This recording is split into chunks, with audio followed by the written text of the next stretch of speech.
Hey guys, welcome to Java Chat. We got a good one for you today. I feel like this is like Family Feud. We got a good one for you today. We have a leadership specialist with us today, a leadership coach and consultant, a gentleman by the name of Tony Jalan. He's going to be joining us here today to talk about leadership through this pandemic. And if you guys will forgive me for 1 second. Hey Google, play. Got to have something in the background. There we go. Hey Google, one more time. Volume down. That's better. All right, cool. So, welcome Tony. Thanks for hanging out with us. Thanks for coming to Java Chat. You do have your coffee, right? You know, I did have a coffee this morning, but I can have another one made though. Okay, well, because I'm already on bang, so you're already behind a cup and a half. And that's right. I had 2 cups of coffee this morning to start us out with, one of those bulletproof coffees. Bulletproof is what I start with, and then it just kind of goes into the rest of the pot, whatever is left. Right. And then pot number 2 is in the afternoon. What was it they said you can have up to 25 cups without having any health issues? And all that did was encourage me. Need some encouragement. Tony, where you out of, buddy? Well, right now I'm out of Wisconsin, near Milwaukee, Wisconsin. Nice. I'm actually originally from North Dakota. Where? North Dakota. Where? Yeah. So I always I tell people I moved from the frozen tundra to a tropical paradise. Yeah, pretty much. Considering North Dakota is in the middle of, where is this? Right. It's that place above South Dakota. And which is the other, where is this? Right. Pretty much.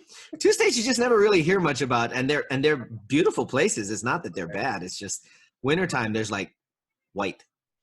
And that's about it. Yeah. And it gets so cold there, they don't even use ice melt on the roads. You don't need it. Just get chains. That's all you got. No, pretty much. Isn't that one of those places where they run the reality show Ice Truckers, or is that further north? That's a great question.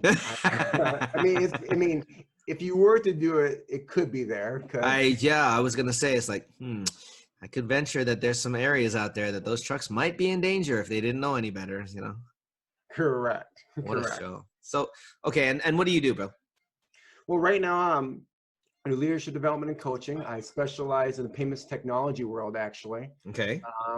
And with a company called Heartland. Mm-hmm. And familiar. Yeah, so we're a nationwide company. Mm-hmm.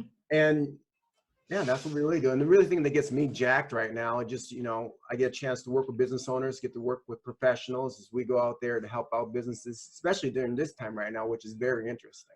I would venture to say interesting is kind of an understatement, but yeah, that's cool. So do you work mostly with small business, mid-size, enterprise? What do you do? Completely. I know the floor is open, but what have you found your sweet spot's been? I guess you could say it's probably the small business, anywhere from working from, $500,000 to $3-4 million a year is where there you go. We really do a job with. But we serve all different aspects. Yeah, absolutely.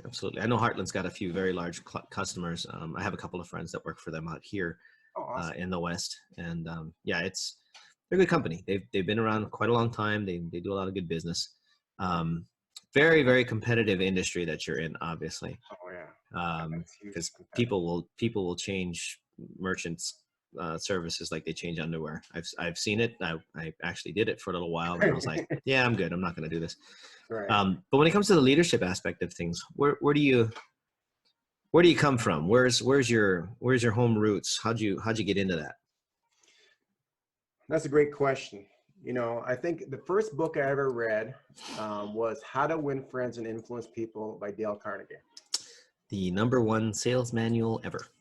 100%. I don't even think, you add the sales manual on, but also just regular people skills, right? If you think about what sales is, it is people skills. It's right. It's the ability to listen and then draw them in the way they need to be drawn in. So to start there, actually was so invigorated by reading the book when I was 18 years old when I first read it. And they talked about this course called Dale Carnegie course. I'm like, what the heck is that about? And I, started asking, and next thing you know, I took the course, actually taught the course for a little while. Nice. And it's just amazing. It's not so much just teaching it as what I gained knowledge from. Uh-huh. It was from hearing people's stories of how they applied those principles. And then from there, I've had the opportunity to be mentored by a lot of incredible leaders. And one of the ones that I get a lot of my inspiration from is John Maxwell. Okay. Everybody knows John. If you don't know who John C. Maxwell is, you're hiding under a rock and you need to go find him. Right. I ought to get him on this podcast once. I bet he'd be a blast. Yeah, I got a couple of friends that could probably make an introduction. So yeah, he's, not to mention listening to him when he does his both his leadership and his spiritual talks. They're awesome. Well, yeah, I think with anything, you know, principles stand the test of time, and that's one thing he's really studied is, you know, the principles. Yeah, very well. I have a couple of his books. In fact, the one that I'm reading right now, I don't have in front of me. I moved it. I don't know where I put it. It's Laws of Growth. Because we already did the 15 leadership, and now I'm in the Laws of Growth. 15 Invaluable Laws of Growth. Yes. Thank you. That's the title. And yes, and it's a great book. I'm enjoying it. He comes out with good stuff. So I'm with you. Right. Keep going. So that's where I get a lot of the inspiration. But a lot of it's just been, you know, the school of life. You know, just going through different struggles, going through different situations, and I've learned how to grow from them. And you know, you said something earlier, which I truly believe in, and it relates to this time we're in, is about curiosity. And I believe that, and it's a saying that I say is that curiosity and resistance cannot coexist. That's true. It's very true. If you're finding yourself coming against some brick walls, so to speak, not just during this time, but other times, just ask yourself, am I being curious about this? Am I looking beyond the problem? Yeah. I think a lot of people have a tendency to, instead of, like you said, be curious. Why is this happening? What happened up to this point? Right. When they're analyzing anything, whether it's life situation, work situation, they fail to take that moment to be curious and see what kinds of solutions may present themselves. Humans are very resourceful people, but if they are also very passionate to the point that they will focus on what's going on. How do I say this? They focus on the negative before they get to the positive. And if they become curious, the negative becomes not as relevant. Right. It becomes an effect. It is an effect. It will happen. But the curiosity will switch or shift the focus over to, well, what is it really? Right. Why is this really happening? Do I really have control over this? Is it worth me stressing out over? If people start asking questions like that, their own internal leadership shifts. Right. It's no longer, oh my God, we're gonna die. It's now, okay, we got a situation. So how do we deal with it? It's kind of hard for people that are like, especially like right now, what we're dealing with. It's hard. We're in a pandemic situation. Emotions are high because everybody's under the threat of losing a loved one. And that's to some point that you can't fight physically. Right. Humans will stand together against a common enemy if that enemy is absolutely different from who we are. Who's there to fight? Right. And because none of us are health professionals, and there's a limited number of them, we're helpless. Mm-hmm. So there's a lot of chance for despair. There's a lot of chance for worry. There's a lot of chance for anxiety. I have a few friends that work in the mental health industry that are already saying signs of suicide are starting to show up.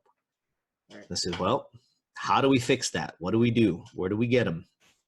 And that's one of the reasons that I'm doing this. Because folks like yourself and myself that are in leadership, that train leadership, that can at least pass on an encouraging word and say, hey, we get it. It ain't that great. Right. You know, but it's also not that bad. Well, and that's the truth, right? I mean, you said something regarding the mental health of things. And I truly believe what we focus on is what we go ahead and give life to. Right. You know, if I focus on my health, I give life to my health. Agreed. Right. Yep. I get better with my health. If I want to focus on my marriage will then improve. Yep. Right. But also what you focus on expands. Mm-hmm. Focus on that negative, and you feed that negative, it gets life of its own. Yep. And I can be honest, it was 2 weeks ago, I got caught up in it. And it was interesting. I didn't realize that I got caught up in it, right? But what happened is that I had dropped the ball on one of my work assignments. And I'm like, this does not make sense. I'm very intentional with what I do. Sure. And I'm working at like midnight to complete an assignment, which is completely out of the norm for me. Yeah. The next day, I'm like, got curious, right? Like, why did that just happen? Because that's not my normal mode of operation. Well, there's on our phone, we have a special thing called the screen time, at least on the iPhone. Yeah. So I started looking at my phone. I'm like, why? Well, I looked at my screen time, went through the roof. Ooh. And for me, going back to the situation what you said moments ago, it's bad, but it's not bad. Right. Like, one of the things I'll say, and it's interesting to say it now, is anyone dying, anyone going to go to jail? Like, am I dead? Am I going to jail right now? Like, it's better to measure it. And I was getting upset about that. I felt people were overreacting. Yeah. You know? But then I realized if I'm focusing, I looked at my phone and my screen time, I was on the web so much, I was on social media and just reading it. And of course you hear different stories, you know? And I'm like, well, I was feeding the beast. That's the reason why I got also non-productive. Like, we literally put a moratorium on our home for a couple of days to not watch any social media. Like, I have a friend of mine who works in the news business. And he said, Tony, if it doesn't bleed, it doesn't lead. Yeah. Yeah. That's the absolute truth. You know, we're getting a lot of good information from different news sources, but I'm thinking, I always ask myself, look at the source, right? Right. Well, look at the source. And now with the internet is like the bathroom wall of society today, right? Right? That's the truth. You know, hey, you know, some people write things on the bathroom wall like, oh, well, that's... For a good time, go to https // Right, you know? And so I think, you know, in this world, like where I'm in, we're in a sales world. And I think one of the questions was for people, well, I don't want to call on anybody. I don't want to seem like an opportunist, which is a real thing, right? Sure, it can be. You know, and that's how, I mean, that's how it can look like. Some people are taking advantage of these different times, and I get it. That it's unfortunate that it's easily easily done right now as it is. That in and of itself has become rampant. Right. But in the midst of all that, I know where you're headed with this, so please continue. Well, I think the biggest thing is, you know, when you're going through this process, you know, I liken this right now to when you get an injury. Yeah. What happens when you get injured first? You besides the mental shock, yeah. Shock. Like, when I was a senior in high school, I played football. I trained. I did all the things. I had aspirations to go play college. And then I got cut blocked. My knee was dislocated. Ligaments were blown up. And I was in a state of shock. Sure. And then I went through the stage of like, poor me. And then I went through a stage of, I'm ticked off right now. Yep. And that all happened within a few moments on the football field. Sure. It happens quickly. Yep. You know? It does. It does. And then you go through that recovery process. You go through your physical therapist and you start getting stronger and stronger. And what I realized is I was stronger afterwards than I was before. And I think the same thing applies to now. Yep. Right? We're going to be stronger afterwards than we were before it.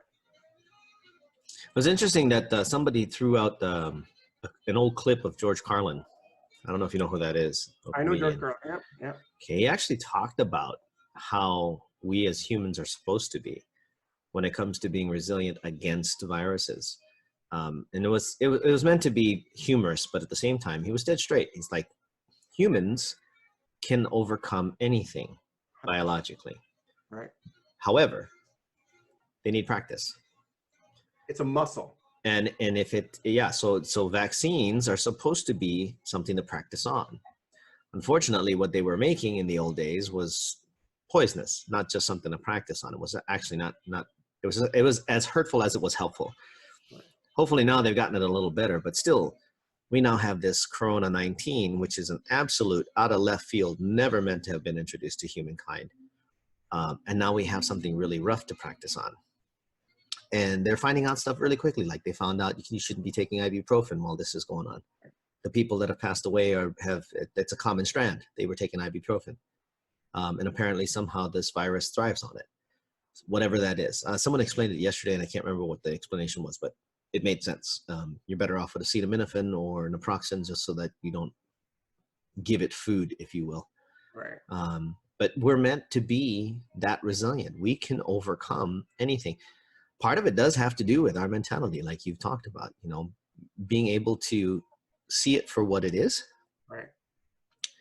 Experience and acknowledge the emotions that you will get. Shock, fear, anger, get in, get through, and on the other side, come out and start getting curious. How do I fix this? Is there a solution? And if there isn't, who else may have gone through this that does have a solution? Perspective. I was at a taco truck picking up some food. And one of the owners, she doesn't spend much time on social media at all. Like she's not inundated with it. And I mean, it's interesting we talk about that because you and I met through social media. Right? So, I mean, yes, we did. Yes, we did. It can be a tool, right? Yep. And she asked me, because sometimes underneath the belief, like you got to be educated, but I think sometimes when it's such a big deal, someone's going to let you know about it. Somewhere down the line. Yeah. Right. Yeah. And she goes, yeah, I don't know what to think. It's just things happen. And I'm like, yeah. She asked me, well, Tony, what do you think about this? I'm like, I'm only going to focus on what I can control. Yep. Right? Yeah. And today I'm making sure I get 4 steak tacos. There you go. Right? That's what matters right there, buddy. But then she gave me something. She goes, yeah, some people aren't doing so good. I go, well, what do you mean? She's like, well, I had one of my customers that came here. And I asked her how she was doing because she seemed a little bit distressed. And I asked her, what's going on? Like, what do you think about this corona? And her customer said, I'm not really thinking a lot about it. Well, it seems like you're not your normal self. She asked the customer, because like, well, I just been diagnosed with terminal cancer. Oh, that's a slightly different shift of concern. Yeah. Right. So that goes back to your point is we've all experienced some type of crisis personally. Right. And I think one of the ways to deal with this and work through it is ask yourself, okay, when's a time in my life where I felt like this before? Yeah.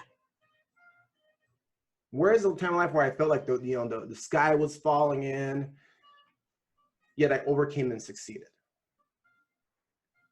And I think we can take our history in that regard and actually use it to become better moving forward. Because the truth is, we've all experienced some type of crisis. Yep.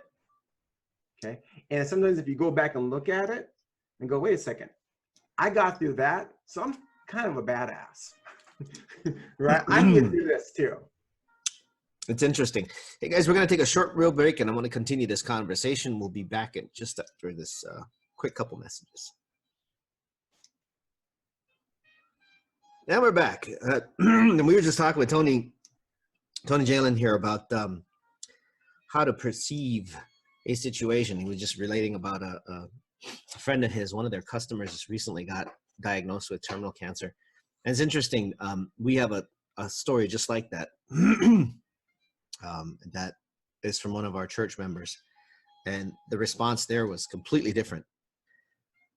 And it was interesting. And this will give the spectrum of perspectives from one side where somebody's looking at it from going, I have terminal cancer. And their life is really affected, rightfully so. My father passed away of cancer too. When he learned what he had, you saw a man who was defeated And it was because really he had no idea how he's going to deal with it. And at the time there weren't very many options. There wasn't a lot to do except to try to live a healthier life. And he had been burning candles at the both ends for years. So it wasn't a huge surprise that this happened. It was just really shocking to everybody. Another member out of our church, though, was found to have cancer, and they were in the hospital. And the minister went to go visit them.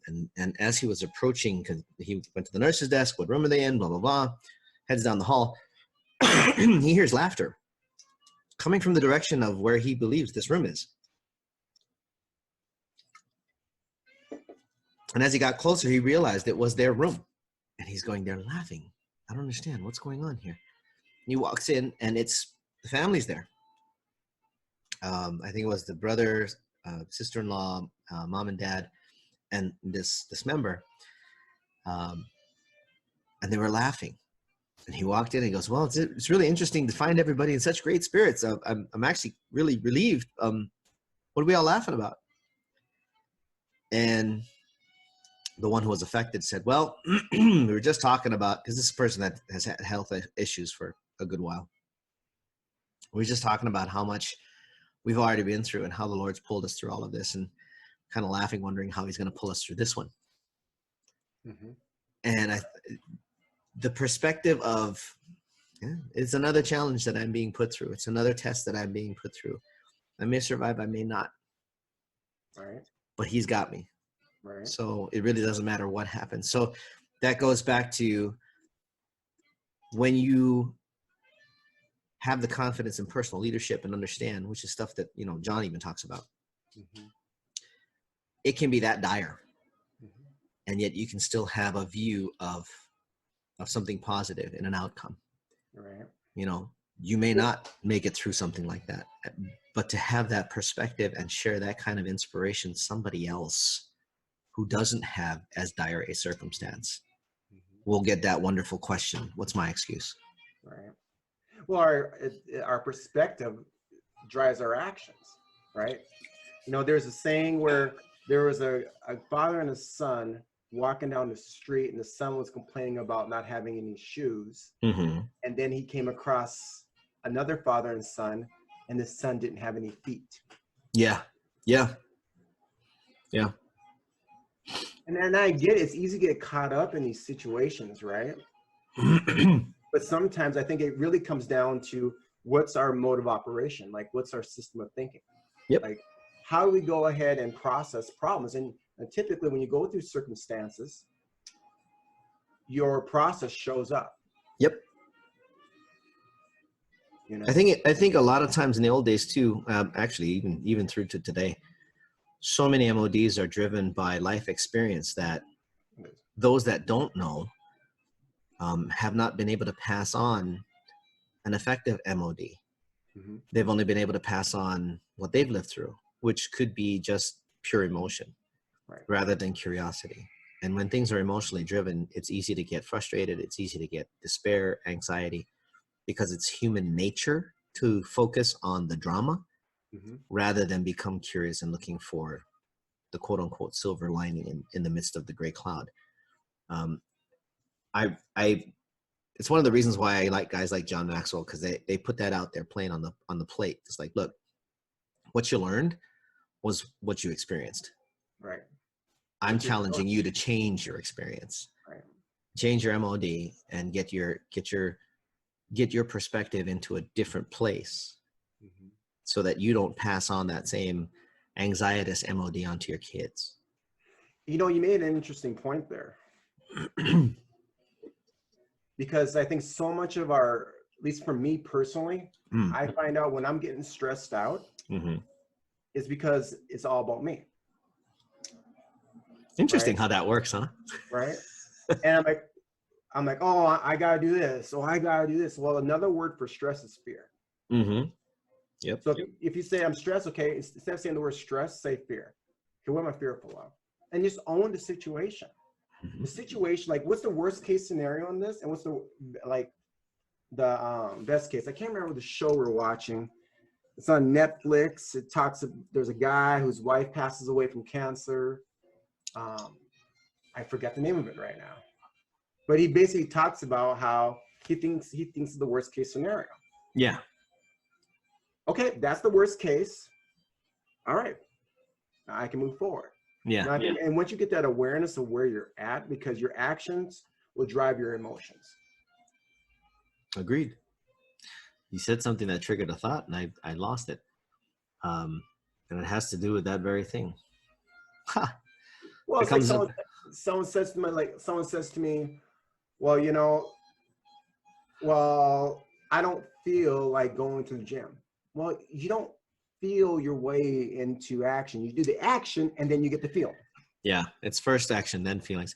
I remember now. It's Think and Grow Rich, Napoleon Hill.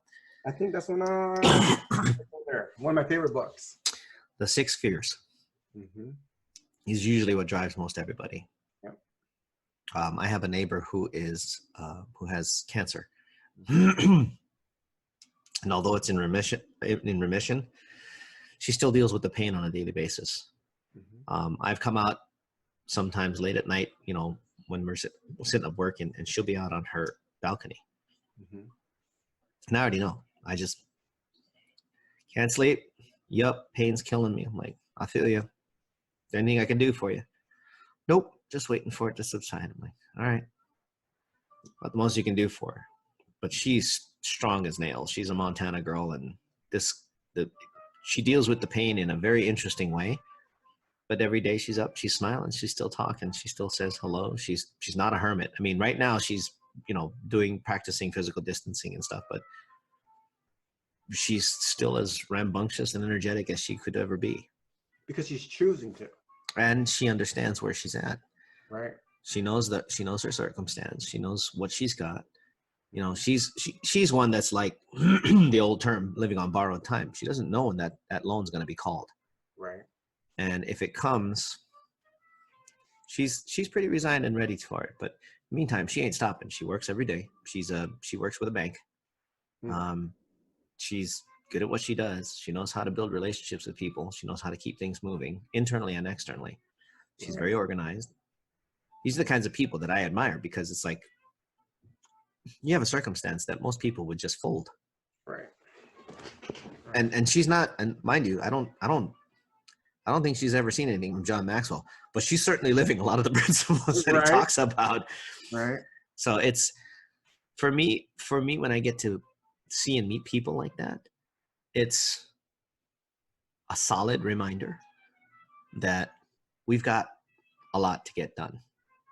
A lot. You know, we all have our purpose is not just business. I mean, our purpose is life. Right. And I think a lot of people forget that, and they worry so much, like you said, because we get so self-centered on things. And it's natural. I mean, we're trying to affect something, but when it becomes too much focus on ourselves, we end up thinking about, you know, well, what have I done, or what have I gotten, and the ego starts kicking in, the narcissism starts kicking in, and you start worrying about the wrong things instead of putting forth effort to generate the right things and the right emotions. Right. You know who Gary Vee is, right? Gary Vaynerchuk. Yep. Yeah. So interesting little fella. He's just a little younger than I am, about 6 years. I watched him from his wine library days. I caught him on the very cusp of him going big, long before he ever wrote his first book, Crush It. I watch him today and still enjoy listening to what he talks about. And he says the same things that I would tell any youth. He says the same things. He talks about leadership. He talks about personal leadership. He talks about, you know, living the life that you should live, experiencing the things that you should experience. He's not saying anything that wasn't said back in the 1800s, in the 1700s, in the 1600s, 15, 14. They would always tell their youth, you're young, you have no obligations, go out and see the world, go explore, go see things. Right. He says that now, go explore. If you don't like it, move to something else. You're only in your 20s. You got plenty of time. You're only in your 30s. You're only in your 40s. And not too long ago, he put something out for those of us that are in our 40s and 50s. And he's like, you seem to think you're out of time. He's like, dude, you've barely made the half mark of your life. Stay healthy. Keep your shit moving. You've got easily 20 more years. It only takes 5 to build a successful business that will stay. Right. So when you look at things from that perspective, a lot of what John teaches, a lot of what you're sharing, obviously, begins to take hold and make sense, and becomes a little easier to grasp, because most people think it's reaching for a brass ring when you think that way. I don't think that's true at all.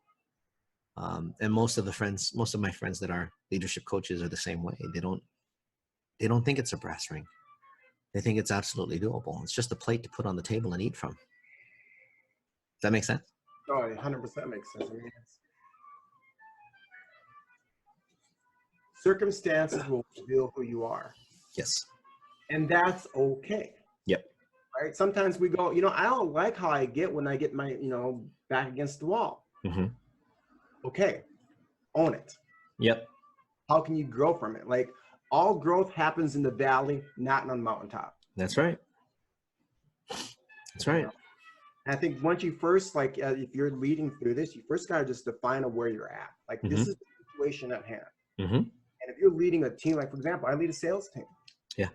And I went through that moment, like, holy smokes, like, our sales team is 100% performance-based compensation. Mm-hmm. And now you're telling me that their quote unquote businesses are closing, they're not able to go out. Mm-hmm. What do you do in that situation? So of course that question is at that moment going, that's shock time, right? Mm-hmm. What do I do right now? And there's one thing I've learned from a lot of successful leaders that I've been around is, first, you got to learn how to lead yourself before you lead others. Mm-hmm. You got to own how you're feeling. Like, yep. How you feel, own it, write it out. Like I say, if there's one way to work through this is you just got to journal. You got to get it out of here and put it on paper. Yep. There's already enough in there. You don't need to add more stuff in it. I got 3 of them sitting around here somewhere. And then when the next thing I do, I go, okay, now what's the cause of it? Okay, well, here's the cause of it. It's this. Do I have control over that or not? Mm-hmm. All right. Okay, so then what's going to be the cost of not acting right now? Like, this too shall pass. Right, exactly. This too shall. I truly believe right now, 4 months from now, we're going to look back at today at things we didn't do, and that's how we're going to measure ourselves. Yeah. We got guys doing that right now, actually, to honestly, some of my friends who are also colleagues and entrepreneurs, and they're all like, everybody's staying at home doing the reflection thing. I'm busting my ass right now because everybody else ain't working. I said, yeah, so are we. And that's, I think, speaking to your point, if the rest of the world would continue doing something, right, rather than, well, let's just stay home and hang out. This is the best time to grow you. This is the best time to grow your business. Or at least get it set up to my business partner over there. He's out there building a database for us to get after. I'm looking at hiring new salespeople right now. We're performance-based too, but that's the whole thing. I have so many people, like I changed a couple of things on my recruitment. People are reaching out. Mm-hmm. And like, we're going to be judged now, like 4 months from now, based on what we did now. Yep. Right. Agreed. And I like in 4 months from now, like for people who are in business, 4 months from now, when all these things start getting lifted and whatnot, it's going to be like Black Friday. Yep. Yep. Black Friday, like, just because your sky might be falling doesn't mean other people's skies are falling. There's some businesses right now are flourishing right now. That's the reason that we're doing what we're doing is I used to have a personal finance blog, and that was one of the things I wrote. I remember that article fairly well. It's be where the river is flowing. Mm-hmm. If money in the marketplace doesn't stop just because the market tanks, right, that just means certain industries are no longer trading as normal. So yeah, you're going to see a loss in certain things. Right. That doesn't mean that there's not money moving below that. The S&P 500 is 500 different stocks. There's a shit ton more than that in the S&P. There's a hell ton more than what the Dow Jones and everybody else focuses on. And it's a collective of all of that. So the smaller guys start making money.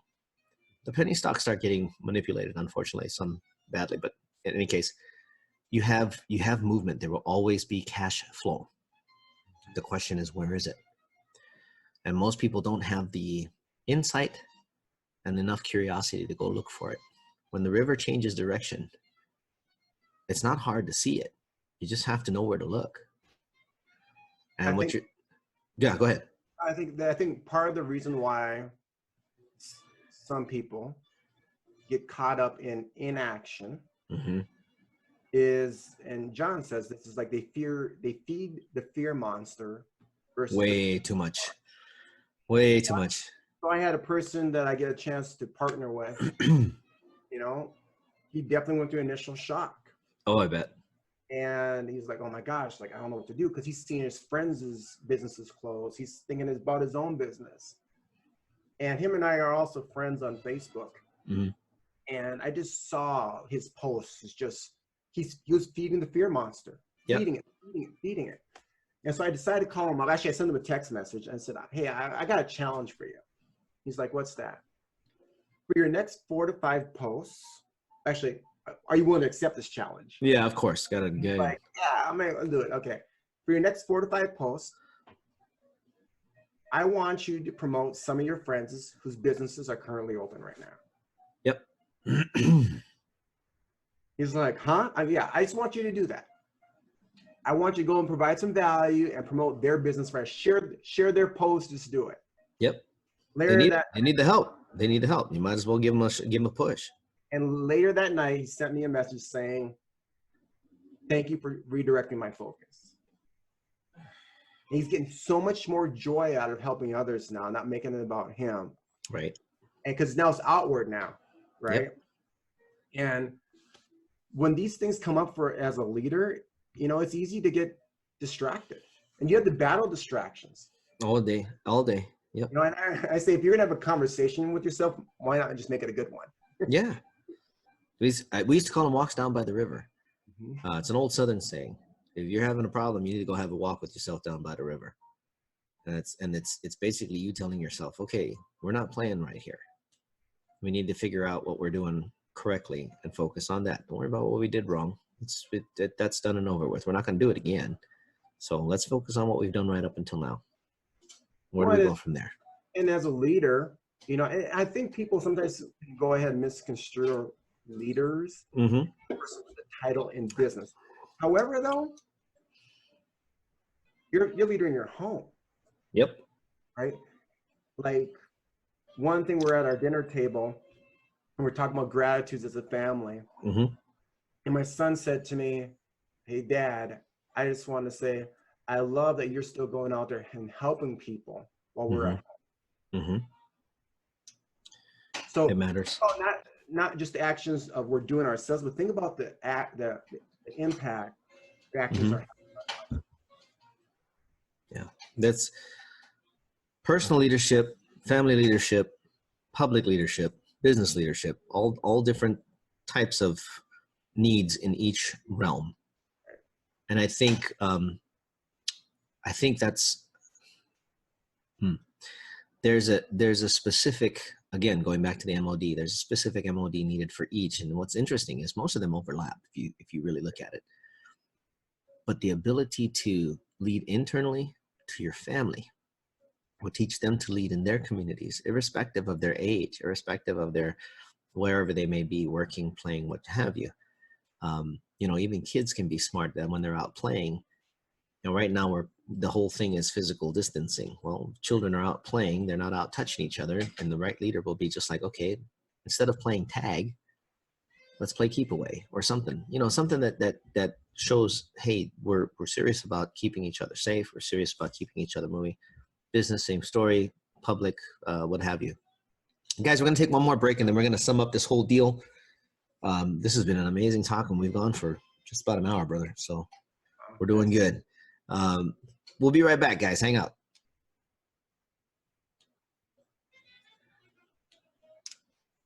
Okay, guys, we're back. So this is Tony Jalan and myself. We're here at Java Chat over it's supposed to be over a cup of coffee. He's already had his and I'm on a bang, literally. And we've been talking about leadership principles and things of that nature that are meant to help everybody else, because right now in the time of this pandemic, thankfully it's a pandemic and not an epidemic.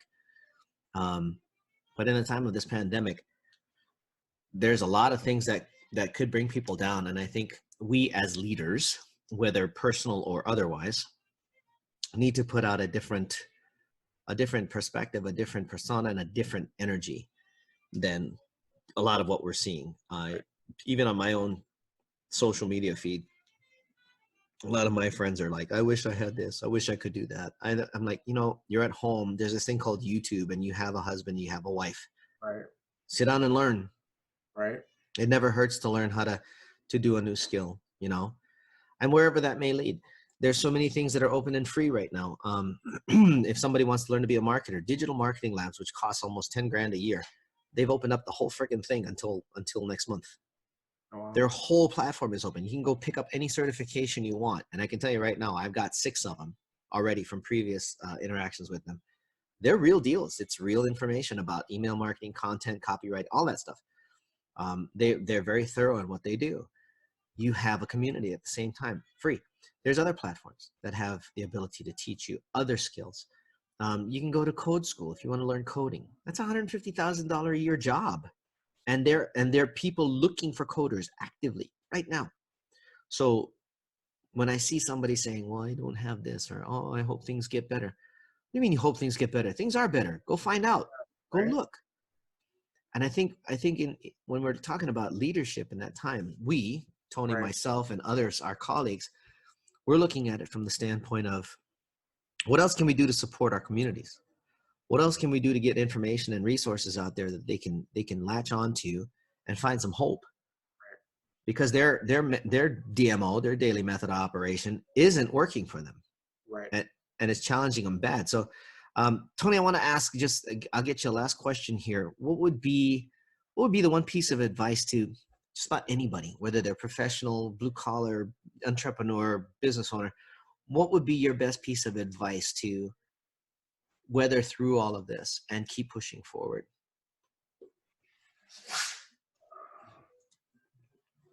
For one, I think the best piece of advice, at least for me, it's going back to my faith. I mean, whatever you may believe, know that it doesn't have to be on your shoulders. So whether you have a faith that's above and beyond you, or your network, understand you don't have to go through this by yourself. Right. Yep. And I talk a lot about being a rare leader. And a rare leader is someone who's resourceful, who's willing to adapt, who's resilient and engaged. Yep. So when it comes down to this right now, I think there's really 4 things you got to do. Number 1, you got to get in constant communication with your team. Yes. That's your family. That's your leadership. That's your vendors. Yep. Visible. Absolutely. The second thing you got to do is delegate your responsibility to other leaders. For example, I've seen that with my team. It's been like amazing. Like my heart gets warmed up to seeing how many leaders on my team have stepped up to a whole nother level. I took a day and a half off of work, and I just saw them round the teams and still keeping the message in front of them. Cool. And third thing I think you got to do is get very deliberate in your thinking. Understand is, what is the outcome you want? Why do you want that outcome? And how you can do it. And literally, if you look at my board, I have a board here. I literally have it written on my board. So get out your brain and answer those 3 questions. What's the outcome you want? Why you want it? And how you can do it. And then I think the 4th thing is, make sure your thinking and your decisions align with your values. This is the time in which your values will be tested. And they will. Yeah, they will. Yeah, they will. And for me, it's like, I got to put my people first. Yeah. Do I get frustrated? Do I have those like feelings of uncertainty? Absolutely. But it can't just be about me. And when I'm seeing people in the marketplace now that are really coming from a place of serving others, the joy they're getting out of it is, one, awesome. Yeah. But people will remember you now for showing up during the tough times. Yep. And they'll remember you later. You know what? Mike went ahead and called me up. Yep. He wanted to go out there and help other people lead through this crisis, this pivot, or whatnot. And I'm going to share this. This is from one of my partners, Mike. And I thought it's such a powerful, like, business networking partners. And he said this, and I thought, oh my gosh, this is like gold. He said, His name is Dan Marks, actually. He Mhm. said, this is a pivot right now. You Mhm. heard about pivot. And here's Yep. what pivot stands for. Positioning into victory over turmoil. Yep.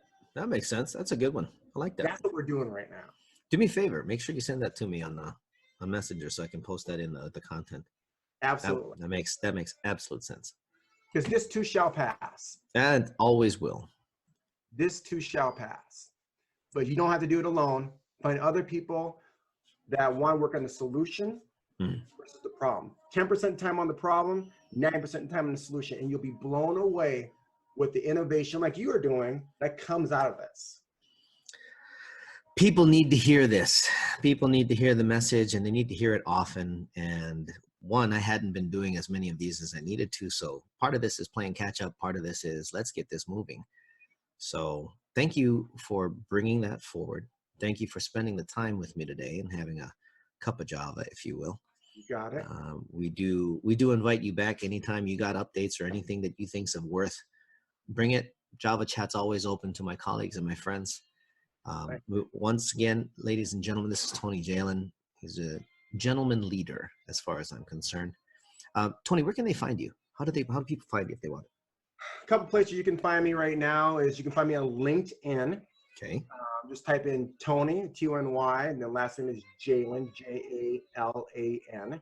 Okay. And you know, one of the things I love, I want to let you know, I love what you're doing right now, Mike. I really do, because Appreciate that. you know, if I was to give you a towel, you're like a rare leader right now. Appreciate that. You know? Appreciate that. And I would love to offer any of your guys' listeners, you know, I put together a quick little ebook on how to leap through this. Oh, sweet. If you got a link for it, give it to me. I'll put it up on the podcast, and every place we put, we'll do that. We're happy to promote it. Yeah. Well, if they want to text me, they can just simply text 414-409-0087 and the word Java Chat. And they'll let me know that they were listening to our conversation. I might have a special for them as well. Cool. That'll work. We'll definitely put that all in there. Guys, we've killed a little over an hour, I think. Looks like it anyway. Thanks for hanging out. Thanks for listening all the way through. Thank you, Tony, for coming and spending time with me. Guys, this is Java Chat. This is a place where we hang out, we love on each other, we lift each other up, and that's exactly what this is all about. It's not about promoting anything or pushing anything. It's about promoting and pushing you, the individual that's listening to this right now. So until we next chat, if you will, I wish you guys all a beautiful day and an amazing week. Keep your heads up. Stay healthy, stay strong, stay loving, stay present, and we'll talk soon. Ciao for now. Onward and upward. Thanks, Michael.